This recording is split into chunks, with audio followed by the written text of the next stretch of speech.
سڵاوتان لەبێ بیسەران و بینەرانی بەڕێزی رادیۆ تەلەڤیزیۆن سلێمانی بە خۆشحاڵەوە لە بەرنامەیەکی دیکەی بازنەی هەڵبژاردن هاتمە وڵاتان. لە بازنەی هەڵبژاردندا دەڵێم و دەیڵێمەوە بەربژێرەکانی پارتی بەهێزن هەر یەکە و بە ڕەنگێک و بەهێزێکەوە کە دەڵێم بە ڕەنگێک مەبەستم ئەو ڕەنگەیە کە هەریەکەو لەلایەکەوە خزمەتیان کردووە، هەریەکەو لە پسپۆڕیەکدا خزمەتیان کردووە، لە ئەمڕۆدا لە بەربژێربوونیاندا دەیانەوێت ئەم خزمەتە ببەنە ئەنجومەنی نوێنەرانی عێراق و خزمەتی کورد و کوردستانی پێ بکەن. ئەو لە ساڵی 1991ەوە پەیوەندی بە ڕیزەکانی پارتی دیموکراتی کوردستانەوە کردووە. ڕیزەکانی پارتی دیموکراتی کوردستان وەکو ڕێگە و هیوا و هەڵهاتنی ئەو خۆرەگەشەی کە کوردستانی پێگەشتکرایەوە پارتی هەڵبژارد. ئەو تافگا عومەر ڕەشیدە کە بەربژێری ژمارە 9 لیستی 275 پارتی دیموکراتی کوردستانە. بەڕێز تافگا خان، بەربژێربوونتان پیرۆز بێ و سپاس بۆیەوە کە لەم بەرنامەدا لەگەڵمانن بۆ ئەوەی کە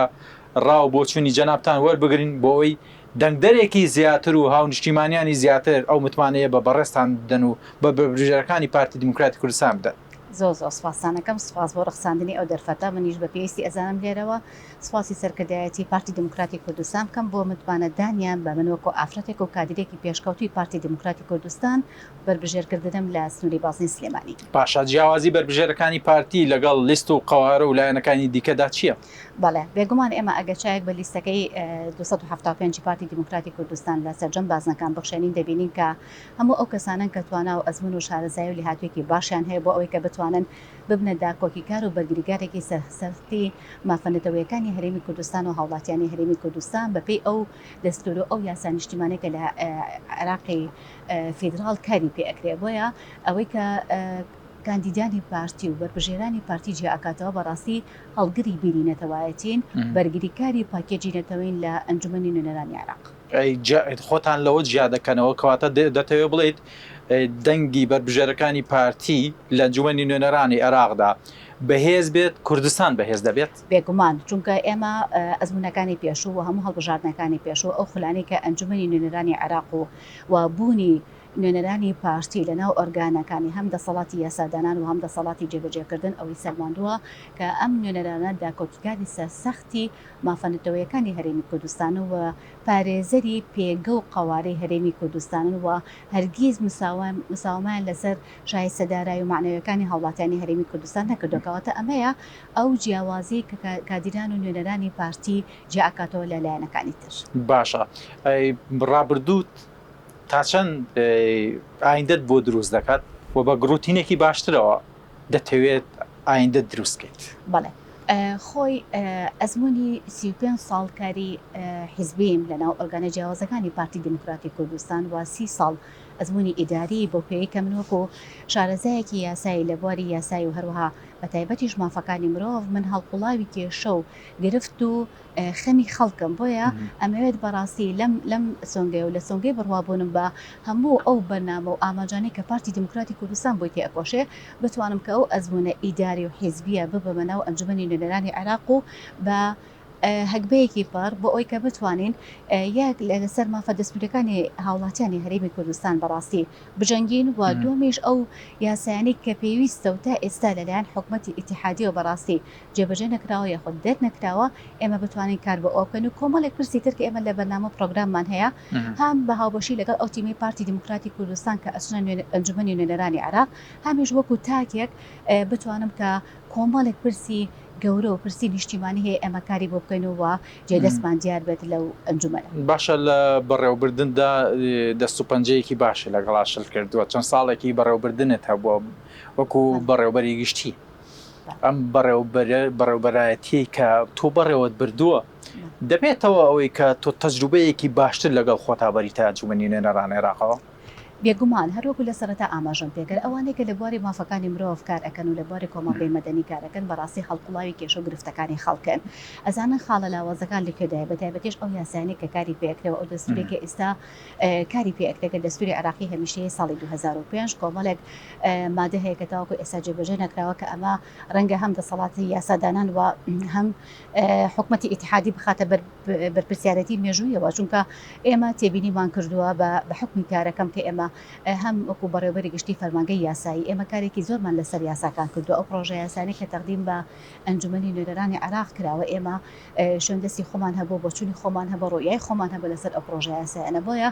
دەرک بە کێشەکانەکەی دەرک بە گرفتە یاسایی و ئاستەنگە یاساییەکان و دەستورەکان ئەەکەین بۆیە ئێمە لەو ڕوانگەیەوە ئەمانەوەیە بۆ ئەزمونەی کە هەمانە ئەو کارانی کە پێشتر ئەنجاممانداوە بتوانین ئەم ئەزمونە بگوازینەوە بۆ ناو ئەنجومەنی نوێنەرانی عێراق و لەوێ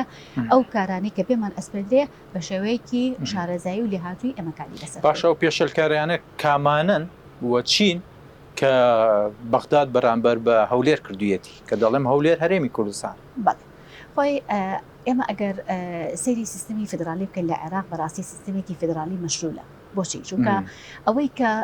سیستمی عراقی بڵین سیستمی فدرالی لە عێراق جاکاتەوە هەرێمی کوردستانە تەنها هەرێمی کوردستانە کەوای کردووە عێراق بە دەوڵەتێکی فدرالی اتحادی ناوزەت بکرێت تەنها هەرێمی کوردستانە چونکە ئێمە ئەگەر سەیری ناوچەکانی تری عێراق بکەین چەندین جار هاوڵاتیانی بەتایبەتیش سونەنشینەکان ئەنبار لە بەسڕا هەوڵیانداوە کە هەرێمێکی تایبەتیان بەخۆیان هەبێ بەڵام حکوومەتی اتحادی بەڕاستی ئەگەڕێتەوە بۆ ئەوەی کە ئەوان وەکو دەسەڵاتێکی ناوەند وەکو دەسەڵاتێکی مرکز مامەڵە بکەن ئەوەی کە پێناسی فیدرالیت ئەدا بە دەوڵەتی عێراق تەنها هەرێمی کوردستانە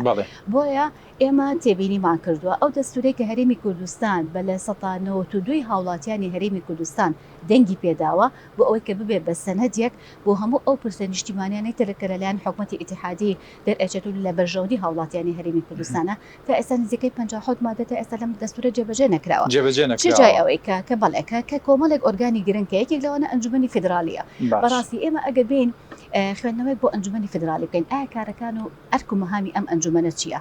هەروەکو لە مادەی 46 دەستوری عراقی هەمیشەی ئاماژەی پێکراوە ئەنجومەنی فدرالی ئەو ئەنجومەنەیە کە کۆمەڵێک کار و مەهامی پێس پێدراوە هەڵبەتە ئەگەر ئەم ئەنجومەنە ئەکتیڤ بێەوە ئەنجومەنە دابمەزرێ ئەو دەسەڵاتی کە ئێستا لە محکەمەی اتحادی هەیە بەڕاستی دەسەڵاتێکی کەمترە بێتەوە چونکە ینی سراکچەری محکەمەکە یاخود بڵێن هەیکەلێتی محکەمەکە بە شێوەیەکە کە بەڕاستی ئەم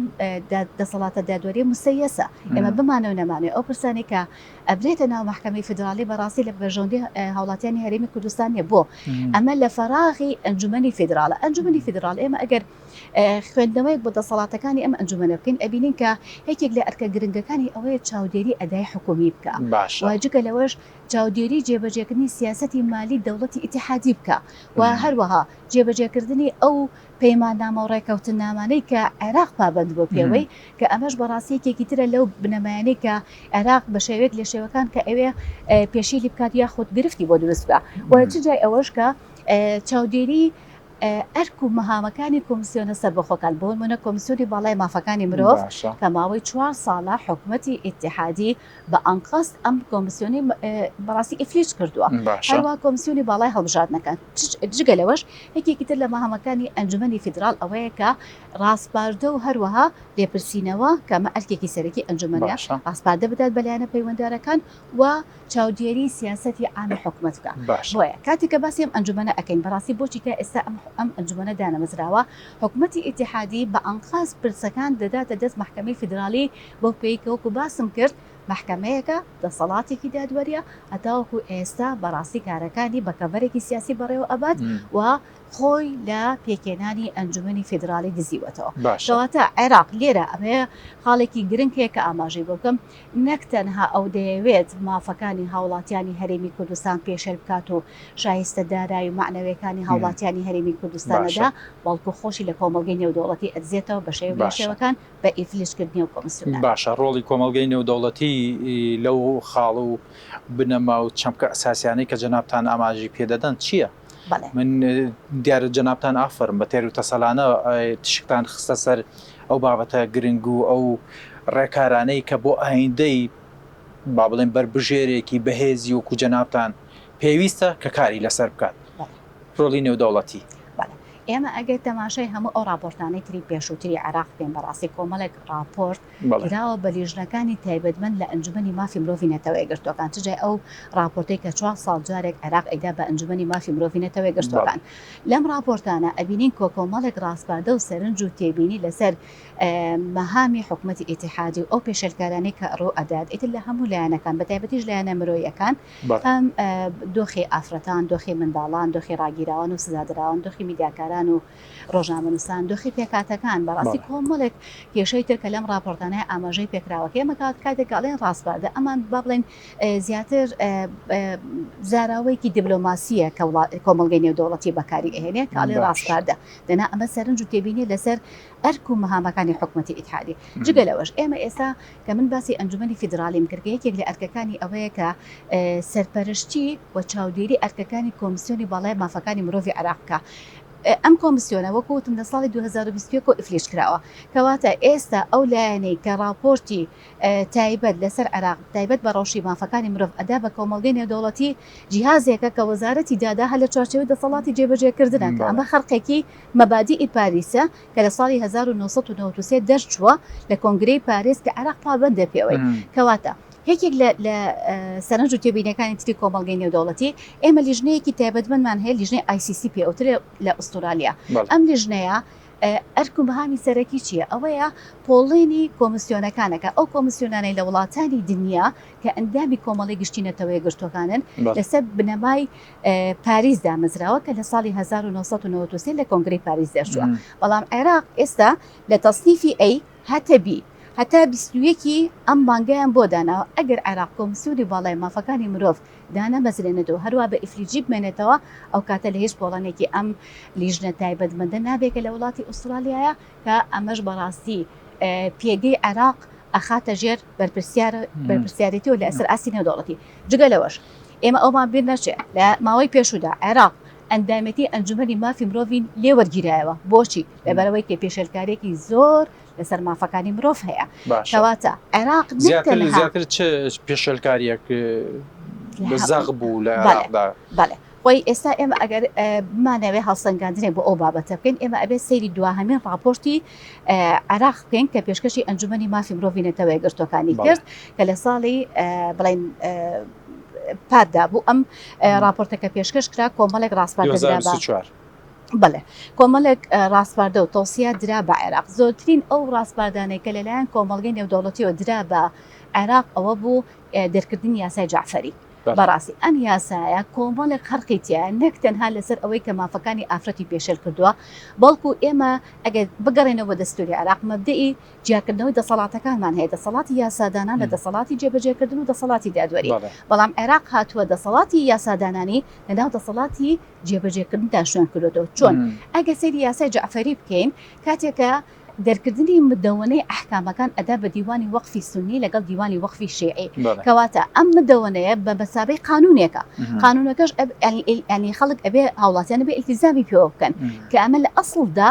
ئەرکی دەسەڵاتی یاسادانانە ئەی باشە تۆ چۆن دەرکردنی یاسایەک ئەدێ بە دەسەڵاتی جێبەجێکردن کە ئەساسەن تۆ ئەم دوو ئۆرگانە ئەم دوو دەسەڵاتە یاخود ئەم دوو مؤسسەیە لەناو دەسەڵاتی جێبەجێکردنە کەواتە ئەمە خەرقێکە کە عێراق بۆ دەستورەکەی خۆی ئێکا کە ڕەنگە ئەمە خۆ پەیوەندی بە هاوڵاتیانی هەرێمی کوردستانەوە تا ڕادێکی باش نیە چونکە ئێمە یاسای خۆمان هەیە بەڵام بە نەتیجە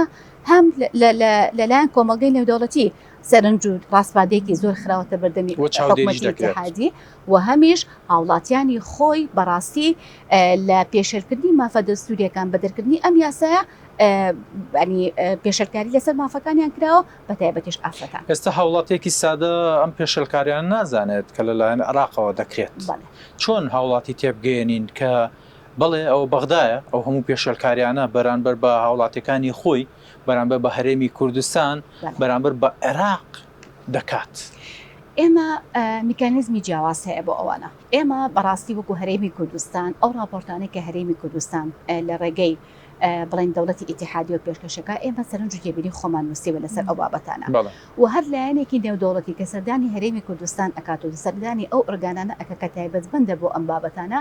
ئێمە ئەو بابەتانەمان لەگەڵیان باس کردووە و چەندین لایەنی نێودەوڵەتی هاتوونە سەر خەت لەگەڵ ئێمە وەکو دەستگایەکی نیشتیمانی بۆ چاودێریکردنی مافەکانی مرۆڤ گەیاندووە یاخود کۆنتاکتتان هەیە لەگەڵ وڵاتانی دیکە هەم لەگەڵ خاونێ دەوڵەتەکان هەم لەگەڵ ئاژانسەکانی UN هەم لەگەڵ قونسڵگەریەکان بەڕاستی ئێمە کاتی خۆشی ینی ینی چەندین کەمپین لەسەر ئاستی هەرێمی کوردستان پێکات بۆ ئەوەی کە بتوانێت ئەو یاسایە ڕەت بکەینەوە بەڵام هەروەکوتم لەبەرەوەی کە لە بەرژەوەندی وڵاتانی ئیقلیمیە عێراق بە شێوەیەک تەنانەت هەتا تێپەڕاندنی یاساکەشی بە شێوەیە کرد کە بوو بە مقایەزە لەلام هۆڵی ئەنجومەنی نوێنەرانی عێراق کە سونەکان هاتن داوای یاسای لێبوردنی گشتیان کرد بۆ شیعەکانیش هاتن لەبەر ئەوەی کە وەکوتم بەرژەوەندی وڵاتانی ئیقلیمیە و تەوەجه و ڕوئیای وڵاتانی ئیقلیمیە ئەم یاسایی تێپەڕ کرد یانی بوو بە مقایەزە لەسەر حسابی کێ لەسەر حسابی مافی هاوڵاتیانی عێراق بە تەواوی پێکاتەکانی کورد و عەرەب و سنووشیە کەواتە وڵاتان دەسەڵات و هێزیان هەیە کە یاسایەک لە عێراقدا هەڵوەشێننەوە خۆی ئەوان ڕۆیان هەیە ئەوان بۆ شور و تێبینی خۆیان هەیە بەڵام بە نەتیجە ئێمە چەندین جار ئەم بابەتەمان لەگەڵ باس کردن وەکو نمونە هەشت شعبی یەکێک بوو لە بڕیارەکان کە هەڵوەشێنرایەوە بێگومان ئەگەر بە مەیلی عێراقی و سیاسەکانی عێراق بووە هەڵناوەشایەوە بەتەکی مەبەستم لەو بڕیارانەیە ئەوە ڕەنگە ئەم دوو پاکێجە جیاوێ هەم پاکێجێکی سیاسیە پاکێجێکی مرۆیە ئێمە کە باسی یاسای جعفەریەکەین زیاتر ئەچێتە پاکێجە مرۆیەکەوە بەڵام مەسائلی حەشدی شعبی ئەو میلیشیا سەربازانە کە لە خارجی قانون هەیە ئەمە پاکێجێکی سیاسی ڕەنگە وڵاتە زلهێزەکانی وەکو ئەمریکا و بەریتانیا قبول نەکەن و تەدەخولیش ئەکەن و فعلا تەدەخولیشیان کردو و جێدەستیان دیار بوو لە هەڵوەشاندنەوەی ئەو میلیشیانە. باشە دەستەکانتان خۆش بێکەواتە جەنابتان دەتانەوێت لەلایەنە مرۆییەکەوە کارکەن لایەنە مرۆییەکە و لایەنە سیاسەکە هەندێک جار تێکەڵکێش دەبێت تێکەڵکێش دەبێت بۆ واتایی کە تۆ بەڵێ هاوڵاتی چۆن تۆ موچە و قوتت لەلایەن بەغداوە دەبڕێت ئێمە لە ئەنجومەنی نوێنەرانی عێراقدا وەکو بربژێر یاخۆ متمانە پێکراوی تۆ دەبینە دەنگ و هێزی تۆ بێگومان دەتەوێت ئەمە بکەیت کە لایەنە مرۆییەکەت هەبوو سیاسەکەش ئۆتۆماتیکیان جێبەجێ دەکەیت لەبەرەوە بە ویژدانەوە تۆ ئێمە ئەگەر سیرێکی هەم پاکێجە سیاسەکە هەم پاکێجە مرۆیەکەش بکەین بەڕاستی ئێمە لێرە ئامانجەکە چییە هەردووکیان هەڕەشەن بۆ سەر ئاشتەوایی کۆمەڵایەتی لەناو هەموو هەرێمەکان باشە لە وڵاتی عێراقیشدا بۆ بە نەتیجە پاکێجە سیاسەکە وەکوتم ئێستا بڕێنی موچە و شایستەدارایەکانی هاوڵاتیانی هەرێمی کوردستان کۆمەڵی گرفت و مەشاکلی بە دوای خۆی داهێنەوە لەناو خێزانەکانی با بڵێن هەرێمی کوردستاندا لەناو تاکەکانی هەرێمی کوردستاندا بۆتە هۆکاری ئەوەی کە گەنجانی ئێمە ئەو سەرمایە نیشتیمانی ڕوو لە دەرەوەی وڵات بکەن بێگومان هەڕەشەیە بۆ سەر ئاشتەوایی کۆمەڵایەتی بە هەمان شێوە پاکێجە مرۆیەکەش بە هەمان شێوە هەڕەشەیە بۆ سەر ئاشتەوایی کۆمەڵایەتی کەواتە لێرە یەک ئامانچەیە لە هەردوو حاڵەتەکە جگە لەوەی کە وەکوتم ڕەچاوکردن و لە بەرچاوگرتنی بەرژەوەندی وڵاتانی هەرێمی و ئەو سیاسەتی کە دەوڵەتی ئیتیحادی جێبەجێیەکە بە هەمان شێوە ئەگەر لە ناوخۆشە ئێمە لێکدانەوەیکی بۆکەین و خوێندنەوەیکی بۆکەین هەردووکیان هەڕەشەیە بۆ سەر ئاشتەوایی کۆمەڵایەتی لە کۆمەڵایەتی هەندێک فەخەرت ئاماژە پێیە من پێم خۆش بوو و پێم خۆشە ئەم هەک بە دەوڵەمەنەتان هەیە پێم خۆشە ئەم فکرە باشەتان هەیە پێم خۆشە ئەم ڕابردووی کە هەد بووە ینی وەک دەڵێ هەر چۆن هەیە حەکبەی خۆتت پێ دەوڵەمەند کردووە هێز و ئیرادەی خۆتت پێ دروست کردووە ئەمە مای دڵخۆشیە بۆ ئێمە بۆ بیسەر و بینەرەکانمان قسەیەکی دیکە هەیە بربژێرەکانی پارتی لە ئەمڕۆدا تەنها داوای دەنگدان لە پارتیەکان دەکەن یاخود نەخێر ئێمە لایەنی کەشمان پێویستە خۆی ئەوەی کە جێی دڵخۆشیە بۆ ئێمە کادرانی پارتی دموکراتی کوردستان بەڕاستی ئەو مرکزیەتەیە و ئەو ڕاستپادانەی کە لەلایەن جەنابی سەرۆک و سەرکردایەتی پارتی دموکراتی کوردستانەوە کە هەمیشە لە بەژەوەندی هاوڵاتانی هەرێمی کوردستان بە تایبەتی وە سەرجەم هاوڵاتیانی عێراقی هەبووە ئێمە پابەندی ئەو ڕێنمایانین پابەندی ئەو ڕاستپاردانین بەڕاستی پابەندی ئەو ئامۆژگاریانین هەموو جارێک لە قسەکانی وتەکانی جەنابی سەرۆک تاکید لەسەر ئەوە کراوەتەوە ئێوە ئەبێ خۆتان بە نوێنەری سەرجەم هاوڵاتیانی عێراق دابنێن نەک تەنها هاوڵاتیانی هەرێمی کوردستان ئەمە بەڕاستی ڕێگەکردنەوەیکی زۆر دڵخۆشکەرە بۆ ئەوەی کە ئێمە بتوانین وەکو کادرانی پارتی دموکراتی کوردستان خۆمان بە ساحەبی هەموو قەزێکە بزانین هەر وەکو چۆن پێشتر ئێمە خۆمان بە ساحەبی قەزەکان داناوە بۆیە هیچ کاتێک من هاوڵاتیەک لە بەسڵ یاخود لە واسط یاخود لە نەجەریان لە کاتبلا یاخود لە دهۆگیان لە سلێمانی ئەگەر کێشەیەکی هەبێ ئێمە خۆمان بە ساحەبی ئەو قەزەیە نەزانی وە تەجروبە ئەزمموی پێشوش ئەوەی پێوتون کاتێکە ئێمە لە بەسڕە گرفتی ئەو کراو هەبووە لێرەوە دەستگا خێرخوازیەکانی ئێمە و لێرەوە سیاسەتی حکوومەتی هەرێمی کوردستان بۆ ئاراستەیە بووە کە پێداویستەکانی خەڵک لە دابینکردنی ئاو و پێداویستەکانی تر پڕ بکاتەوە کەواتە هەمیشە پارتی بەو نەفەسە کاری کردووە کە خۆی بە خاوەنی سەرجەم مافەکانی هاوڵاتیانی عێراقدا ئەنێ بەبێ جیاوازی. جەنابیشتان لەلایەنە مرۆیەکەوە کار دەکەن پارتیش لایەنە مرۆڤبوون و مرۆڤ دۆستیەکەی لەبیر نەکردووە هەمیشە لەگەڵ خەم و تەم و کێشە و گرفتەکانی هاوڵاتیاندایە بێگومان ئێمە ئەگەر ڕێگەم دێ ئاماژە بۆ خاڵەکەم ئێمە کاتێک کە یاسای جعفەری مشتومڕی ئەوەی لەسەر بووکە لەناو ئەنجومەنی نوێنەرانی عێراق تێبەر بکرێ بەڕاستی خۆڕەنگە بە شێوەیەک لە شێوەکان کاریگەرێکی هەبێت لەسەر هاوڵاتیانی هەرێمی کوردستان بەڵام ئێمە یاسای خۆمانمان هەیە ئەو یاسای باری کەسێتی کە هەموار کراوەتەوە بەڵام لە خەمخۆری و لە دڵسۆزی هاوڵاتیانی هەرێمی کوردستان و بەتایبەتیش کادرانی پارتی دموکراتی کوردستان چونکە فراکسیۆنی پارتی لەناو ئەنجومەنی نوێنەرانی عێراق شەڕێکی زۆر باشی کرد لەسەر ئەوەی کە ئەم یاسایە نابێت تێپەڕ ببێتەوەتە ئەمە خەمخۆری و ئەمە دڵسۆزی نوێنەرانی ئێمە لە عێراق لە ئەنجومەنی نوێنەرانی عێراق پیشان ئەدەگە خۆی بە خاونی قەزەکەدانێ نێڵێ بە هیچ شێوەیەک لە شێوەکان کە هاوڵاتیانی سەرجەم بڵێن شارەکانی تری عێراقیش زەرمەند باشە ڕۆژ بە ڕۆژ پرۆسی هەڵبژاردن بەجێ دەهێڵین باشە دەمانەوێت بەرەو لووتکە بڕۆین کە دەنگدانە بە بەربژێرەکان لە ئێستادا بەڕێز تافگا عومەر ڕەشید با بڵێن ئەو پرۆسەیە چۆن دەبینێت و ئەو پرۆسێ تا چەند بە شێوەیەکی دیموکراسیانە سەردەمیانە بەڕێوە چووە بەڵێ ئەوەی تا ئێستا تێبینی کراوە سواز بۆ خوا ڕەوشەکە زۆر زۆر بە شێوەیەکی مەدەنی و شارستانی تێئەپەڕێ و نموزەجێکی جوان و هەرێمی کوردستان زۆربەی جار سیمبولێکی جوان بۆ زۆربەی ئەو کارە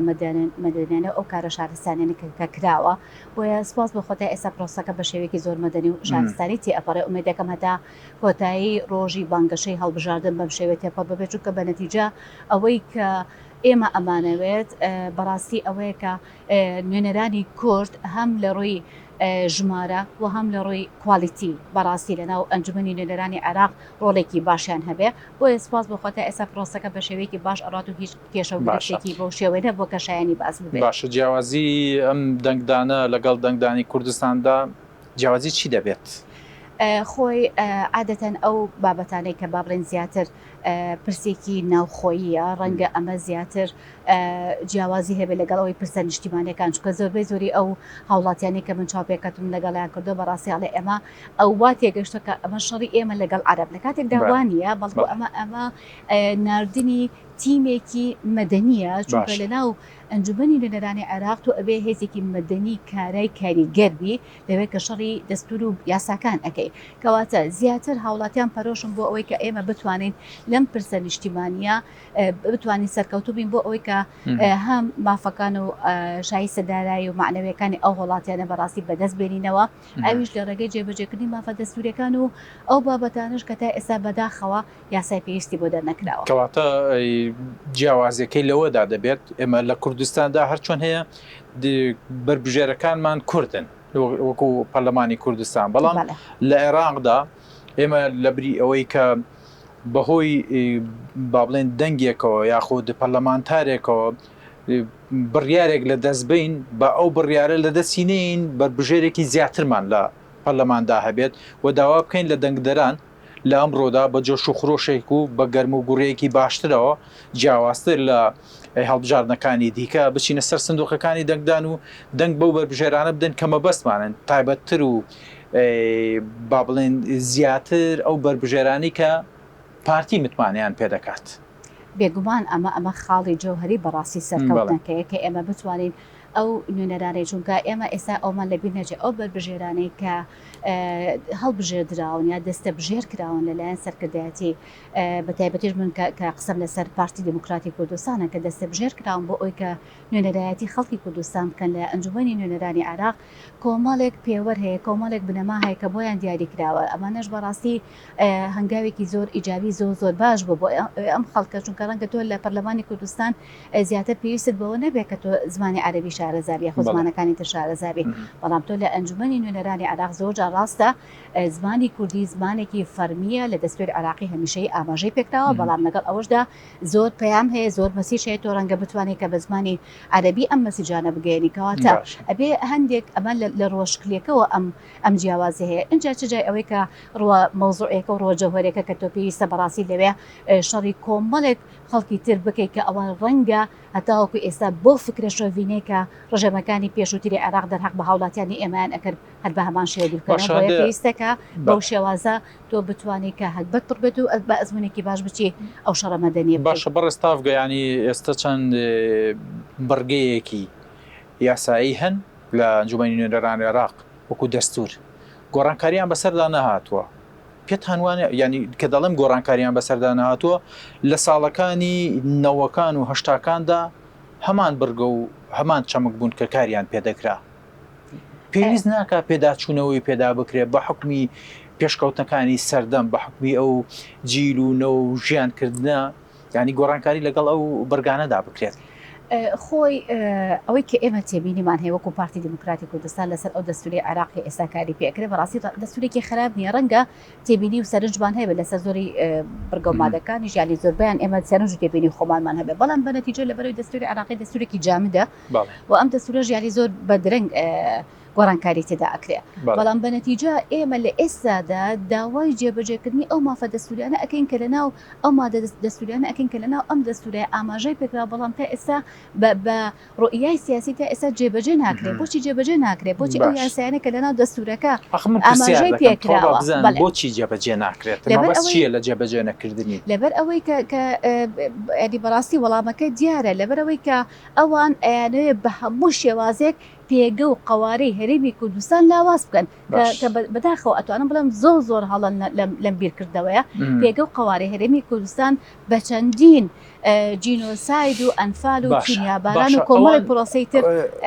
لاواز نەبوو ئێمە ئێستا بە جێنەکردنی ئەم دەستورەش پێگە و قوارەی هەرێمی کوردستان لاواز نابێ وەکو ئێمە شەڕی بۆ ئەوکەین بۆ ئەوەی کە بەهێزتری بکەین باشە ینی بەڕێستان باز لە